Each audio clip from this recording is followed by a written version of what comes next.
మిత్రులారా, ధర్మ సూక్ష్మములు తెలియనప్పుడు ఎవ్వరూ కూడా ధర్మాన్ని సరిగ్గా అంచనా వేయలేరు.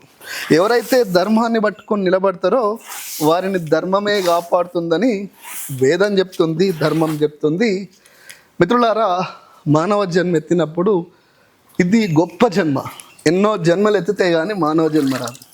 అలాంటి జన్మలో ధర్మాన్ని తప్పి పుట్టిన గడ్డకి ద్రోహం చేస్తూ బతకడం అంటే చావడంతో సమానం.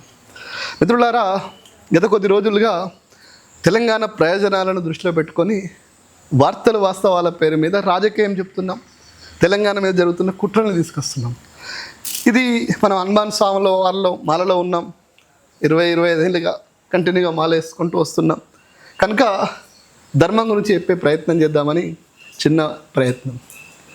ఇక్కడ తెలంగాణలో ఎక్కడి పోయినా కూడా హనుమాన్ స్వాములు కనిపిస్తున్నారు. ఏడ చూసినా కూడా జై శ్రీరామ్ అనే నినాదం వినబడుతుంది. ఇది వారి కుటుంబానికి వారికే కాదు, ఈ గడ్డకు కూడా మంచిది. ధర్మం గురించి చెప్పాలన్నా, హనుమాన్ స్వాముల గురించి చెప్పాలన్నా నిజంగా చెప్పే వాళ్ళకి, వినే వాళ్ళకి, చూసేవాళ్ళు తరించిపోవడం తప్ప ఇంకోటి ఉండదు. హనుమాన్ స్వాముల గురించి చెప్పే ప్రయత్నం చేస్తా.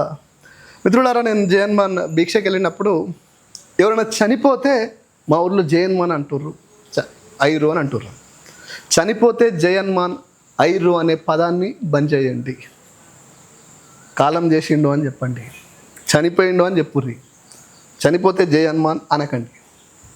అట్లాగే భిక్ష చేసేటప్పుడు నీళ్ళని గంగా గంగా గంగా అని పిలుస్తున్నారు.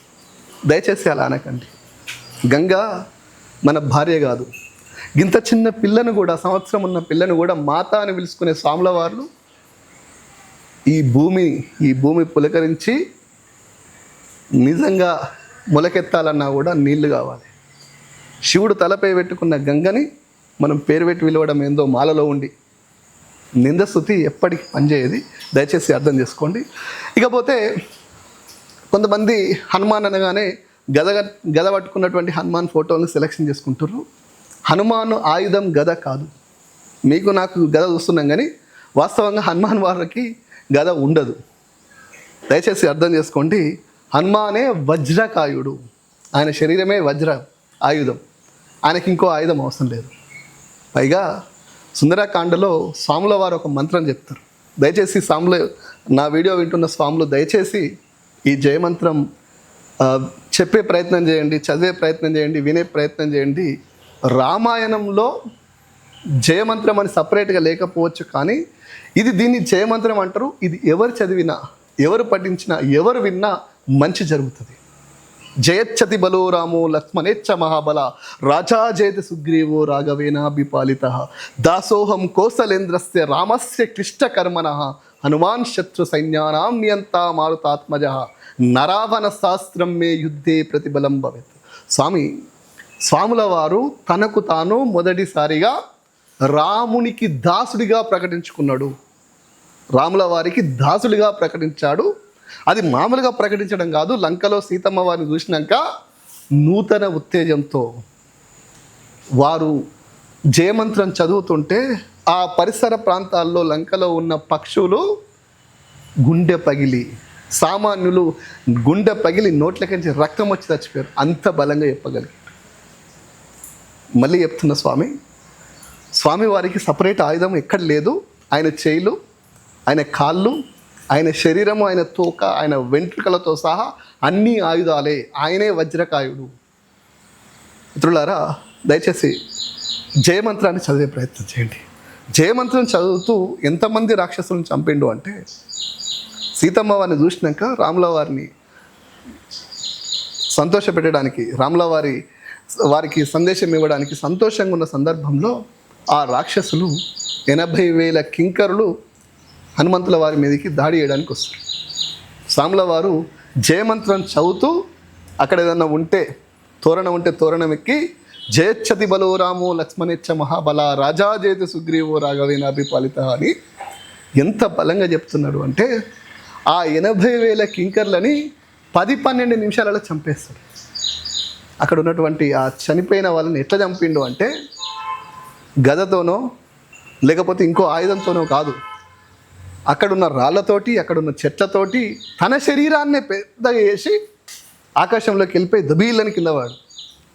గోర్లతో గిచ్చి చంపడం, తొడలలో పెట్టి నలిపేసి చంపడం, మోకాళ్ళతోటి గుద్ది చంపడం, మోచేతులతోటి పొడిచి చంపడం అంటే అలా ఇలా ఉండదు.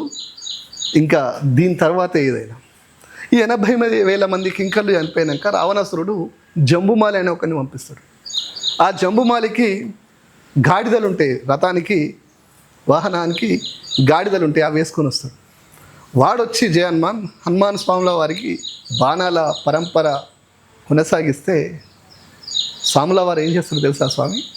ఆకాశంలోకి సపేలని వెళ్ళిపోయి అయ్యో స్వామి ఏటో వైరని చూసే లోపే లక్షల రేట్ల ఆకారాన్ని పెంచి దబీలమని జంబుమాలి రథం మీద పడితే అప్పటిదాకా కనిపించిన జంబుమాలి రథము గాడిదలు ఏముండే, జస్ట్ ఒక చిన్న ముక్క, ఒక పీస్ లెక్క అవుతుంది. అంటే స్వామివారికి సపరేట్ ఆయుధం లేదని ఇందుకే మీకు చెప్పాలనుకున్నాను.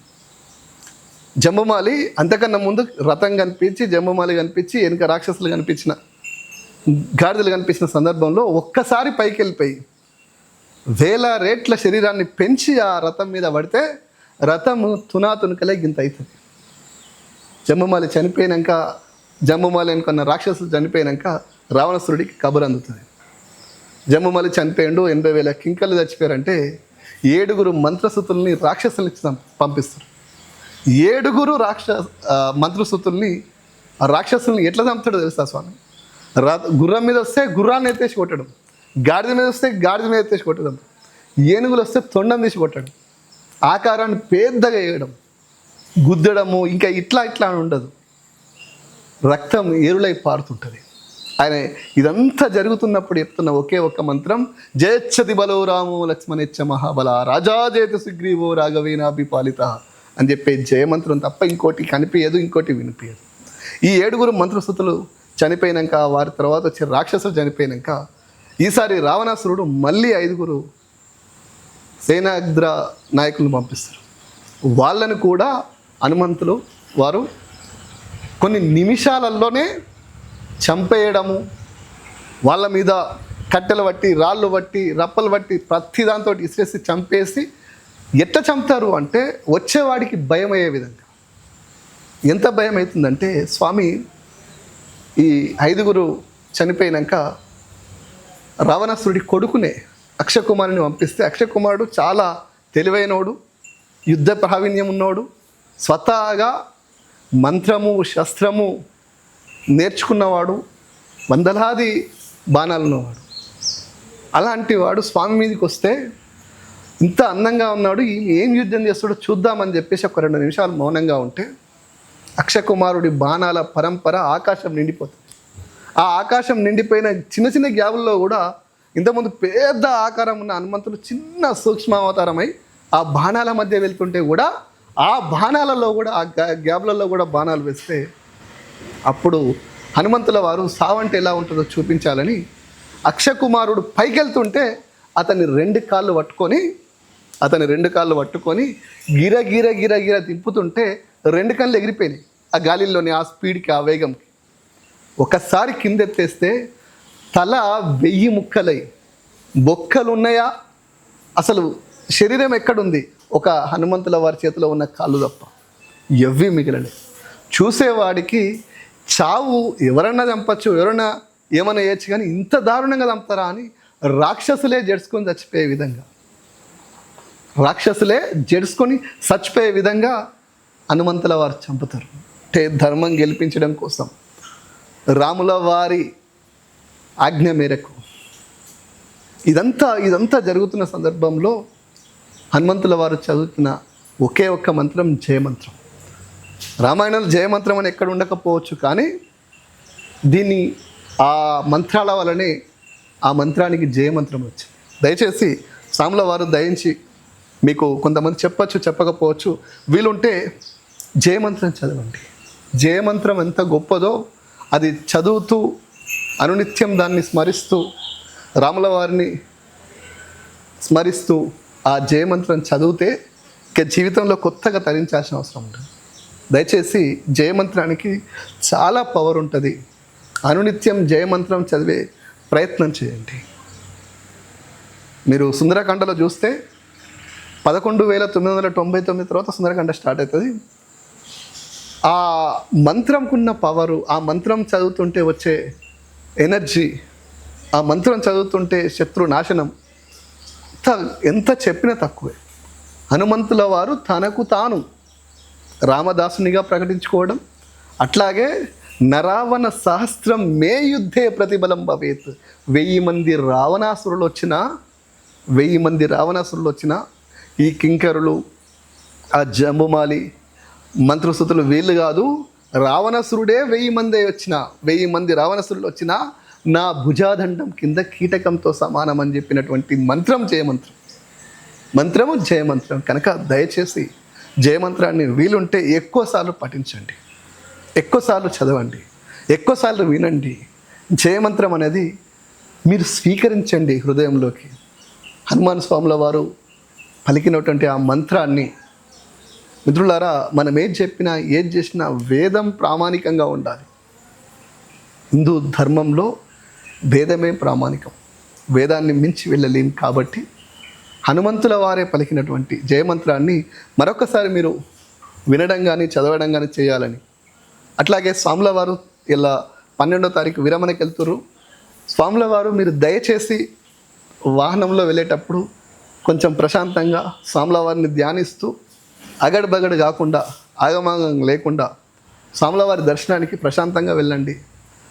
ప్రశాంతంగా ఉంటేనే స్వాముల వారు ఉంటారు. ప్రశాంతమైన హృదయంలో స్వాముల వారు నివసిస్తారు. కాబట్టి ప్రశాంతమైన వాతావరణంలో మంచి జపం. కొంతమంది అయితే స్వాములు 6-6:30 తర్వాత వస్తున్నట్టు గుళ్ళకి. దయచేసి వీలైతే 3:30-4 గంటలకి ఆ ప్రాంతంలోనే జపం స్టార్ట్ చేయండి.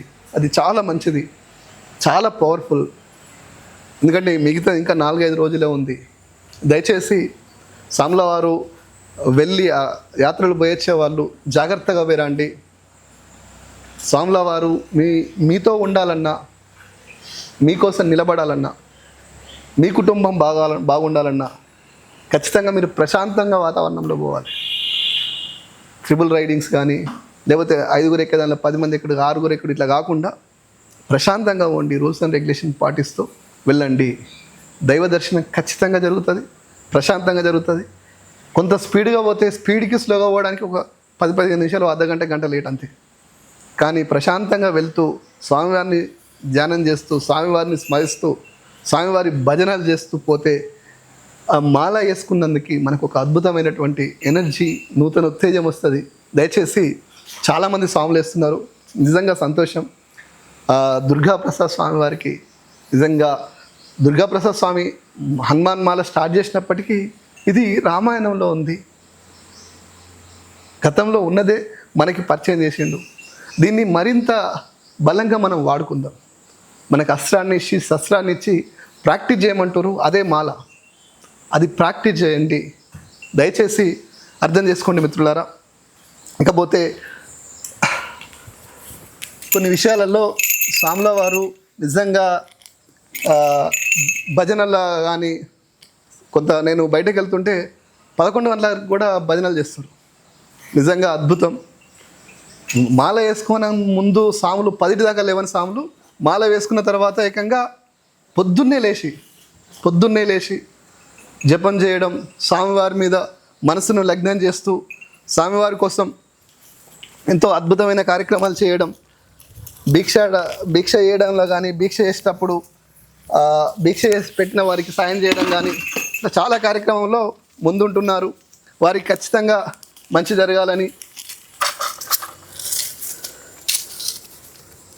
కోరుకుందాం. జై శ్రీరామ్.